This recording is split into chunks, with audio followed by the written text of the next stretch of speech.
আপনারা টাইটানিক জাহাজের নাম শুনেছেন? টাইটানিক জাহাজের 8 গুণ 10 গুণ বড় একটা জাহাজ আছে, আইকন অফ দ্য সি। আমি দেখে এসেছি।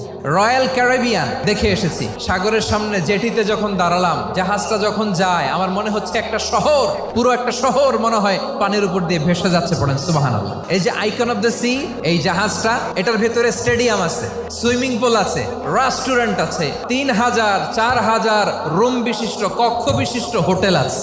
এই সবগুলোর নিয়ে এগুলো চলে সাগরের দোলার মধ্যে, জলোচ্ছ্বাসের মধ্যে। এই সাগরের ভেতরে এই জাহাজগুলোর ভাষায় রাখছে কে? এই যে বাংলাদেশে যে গাড়িগুলো চালান, বেশিরভাগ গাড়ি আসে কিন্তু জাপান থেকে। হাজার হাজার গাড়ি একটা জাহাজ বহন করতে পারে। সূরাত বানী ইসরাইলের এই চমৎকার আয়াতের ভেতরে আল্লাহ তাআলা বেসিকলি মানব জাতির প্রতি তার 4টি স্পেশাল অনুগ্রহের কথা বলেছেন। 2 নম্বর অংশ আল্লাহ তাআলা বললেন, ওয়া হামালনাহুম ফিল বাররি ওয়াল বাহর, স্থলে এবং সমুদ্রে আমি তাদের জন্য চলাচলের বাহন দিয়েছি। সুবহানাল্লাহ।